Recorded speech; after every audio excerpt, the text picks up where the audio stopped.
Guys, the packing is in full force here. I have already taken off everything off of the top of my shelf. The bottom shelf right now is mostly empty. I need to film some of these videos before I have to pack up all of my books.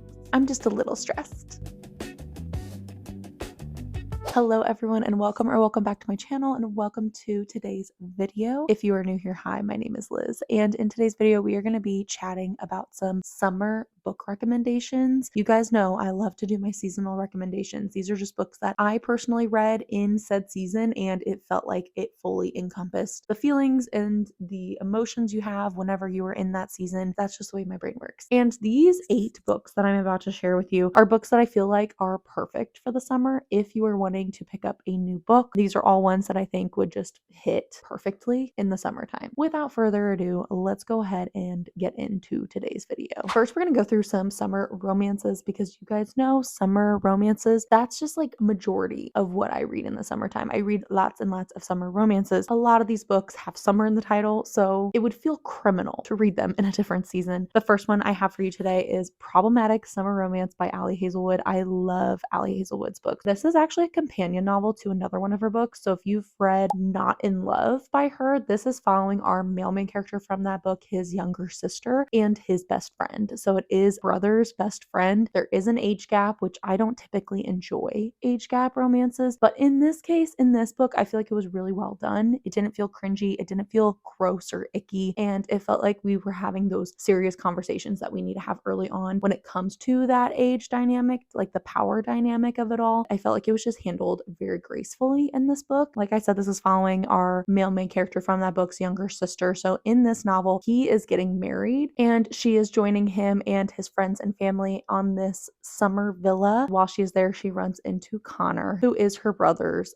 best friend. And I believe the age gap, I want to say it's either 8 years or 10 years. We get some flashbacks of then and now timelines. We get her when she is into college age and when she first kind of like has a one-on-one conversation with him. And then we flash forward a few years. She has always had this unrequited crush on him and he has always been kind of trying to keep his distance. He doesn't want to cross any boundaries with her, but you get to see how he finally acknowledges that she is grown up. She is now a woman. They just have loads and loads of chemistry. I really loved seeing their banter back and forth. You could tell that there was so much yearning happening on both ends, that both characters just really were meant for each other. They just kind of had to get over the whole age gap situation. But I really liked how it was handled with the adult conversations. Like I feel like he, especially our male main character, really handled it well by bringing it up. He didn't want to take advantage of her in any way, and she also understood where he was coming from, and I just really liked how it was all handled. It was set in the perfect summery setting. Honestly, all of Ali Hazelwood's books are just so bingeable. Perfect beach reads, honestly. Next book, this is another book that I feel like just screams summer to me. If you are ever one of those kids who went on family vacations to Florida, like myself, then this book feels like Florida, and you would know exactly what I'm saying if you've ever been on a family vacation to Florida. And that book is The Love Haters by Katherine Center. This is following our main character who ends up going to Florida to film this kind of like video documentary about this Coast Guard who lives there. While she is there, she kind of has to fake it till she makes it because she does not know how to swim, which you would think,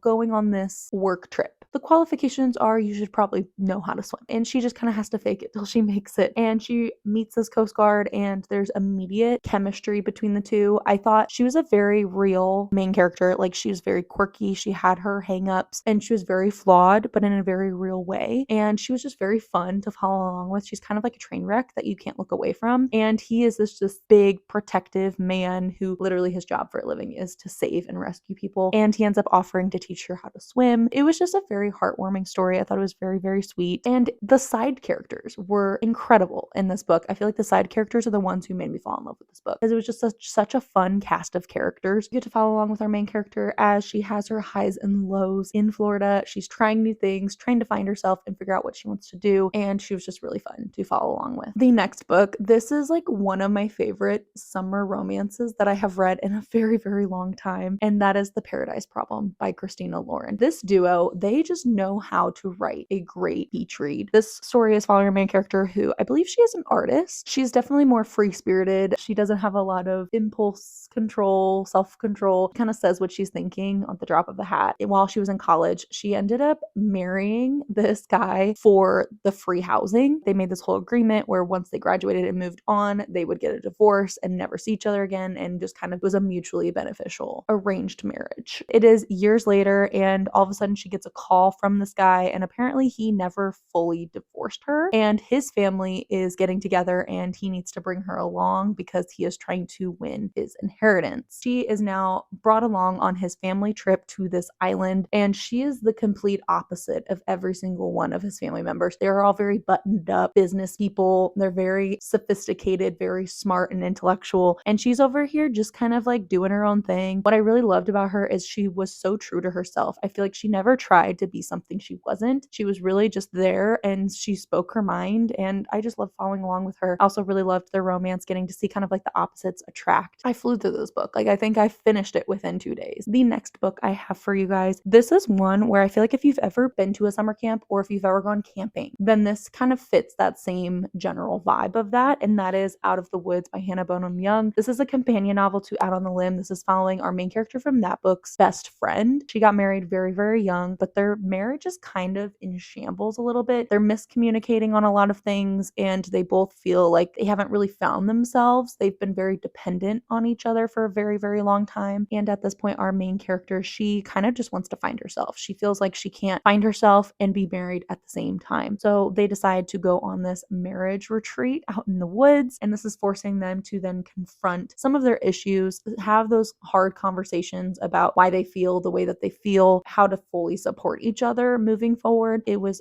done so beautifully. I thought it was very realistic and interesting getting to see a married couple who have been happily married for many, many years, and then seeing them kind of have like a second chance, like come back together and re-fall in love with each other. I really liked seeing them have those deeper conversations because I feel like it was so necessary, and it was handled in just such a realistic way. Also, the setting was perfect. You get a lot of fun side characters, all these people who are on the same retreat. And our main characters, they are not outdoors people. They are not nature people. And so seeing them kind of fumble their way through this experience together, I thought was just very genuine and very heartwarming. Moving on, I do have one fantasy book that I think would be perfect for the summertime, and that is To Bleed a Crystal Bloom by Sarah Parker. This is the author of When the Moon Hatched. I think this was her OG, like her original trilogy that she came out with. And you can definitely tell this is like her first like debut series. Not that it took away from my reading experience. I feel like her writing is just so bingeable. This is technically a dark Rapunzel retelling. Definitely took a lot of things from Rapunzel, like the original fairy tale, but also there was so much more that was added in because it is a fantasy world. And it's also very secretive, very mysterious. Our main character doesn't know her origin. Like, she was found when she was, I think, 3 years old among all this bloodshed. Like, there was a massacre and she was the only survivor. So she doesn't really know much about her background. She just kind of knows what she's been told. And so book one is definitely a lot of her just questioning her situation that she's in and trying to figure out how to move forward, how to kind of finally take control of her own life. I will say I do like book two even better than book one, and I feel like I'm gonna like book three the best, which I believe when I post this video, book three is finally being traditionally published. So I'm very excited for that. If you've read When the Moon Hatched and you enjoy her writing style, then I definitely think you should pick up this series. The next book I have, this is actually just like a literary fiction novel, which it just had a movie that came out on Netflix last month. Most people, I feel like, have already heard of this or read this book, but I'm still going to recommend it anyways because I read it last year and I fell in love with this book, and that is Remarkably Bright Creatures by Shelby Van Pelt. This was such an enjoyable read. If you want something that's super heartwarming, literally anyone, any age could read and enjoy, then I definitely think you should pick up this book. This is following two different characters. We're following our main character, Tova. She, I believe, is in her 70s and she works the night shift at her local aquarium. One of her best friends is the octopus who lives there, and his name is Marcellus. And one of the things that I found so sweet about this book was that we get chapters from Marcellus's point of view in between. It'll say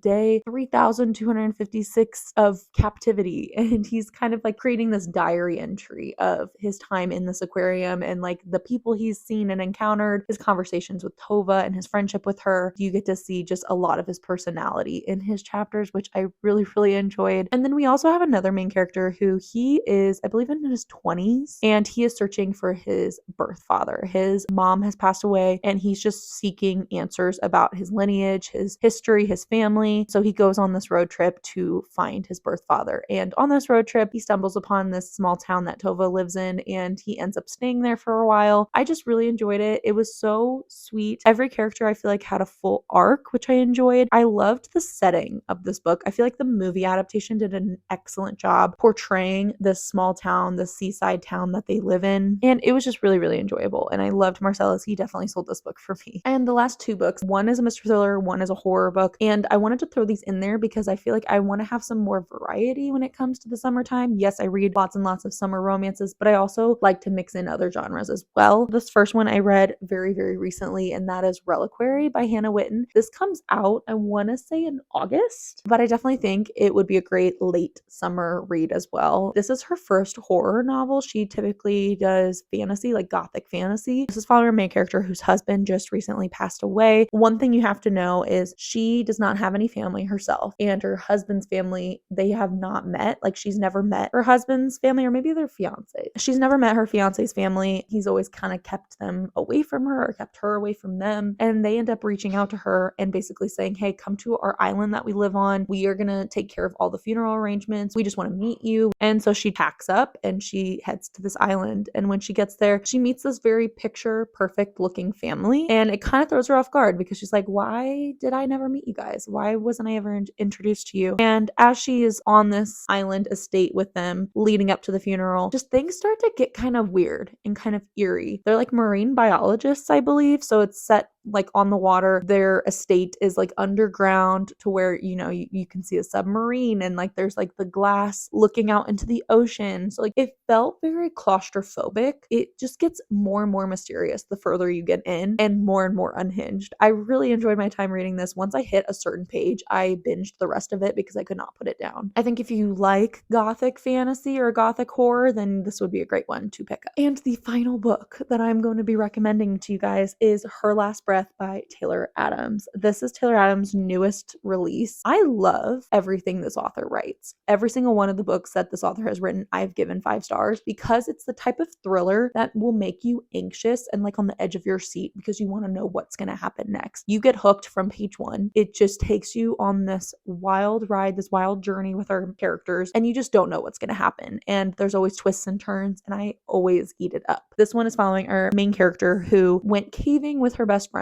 and it does kind of like a then and now timeline of her in the present. She's the only one who made it out of these caves, and she's recounting to the police what happened in these caves leading up to her rescue. And then our then timeline is her story and her going through these caves with her best friend, where they encounter a stranger and things quickly turn serious and very dangerous down in these caves. I think if you get claustrophobic like this last book that I recommended, you're definitely going to get claustrophobic from this one. I know that I have a new fear and I will never go caving ever. It was such a wild journey going from then and now. All these secrets you uncover along the way. The storytelling of it was done really, really well because you just never knew what was going to happen or what point of the story we were in. The author did it very intentionally and it made sense with our story. I definitely recommend it. I think if you want something that's very thrilling, then you should definitely pick up one of this author's books. But this one specifically, I really think would be a great summer read. And those are the 8 books that I'm recommending for the summertime. There's obviously way more, but I try to do this video every year and pick new ones. So if you are wanting even more summer recommendations, definitely go check out some of my previous videos. I still recommend all of those as well. So if you didn't find something in this one, you might find one in a different video that I have posted. I really enjoy making these videos. I feel like it's so fun finding books that fit within a particular season. And these ones to me just gave me all the summery vibes that I look for in my books. Like I said before, I am in the middle of packing, so some of these videos might be a little chaotic. I might look a little stressed, and that's just because life is chaotic right now. I'm trying to film clips of me packing as well because I want to have a packing vlog. Thank you guys so much for watching this video. I hope you enjoyed. I hope you found a recommendation. If you do read any of these books, please let me know. If you have read any of these books, please let me know. If you have any summer recommendations for me, please comment down below. Thank you guys so much for watching, and I will see you guys in my next video. Happy reading. Bye.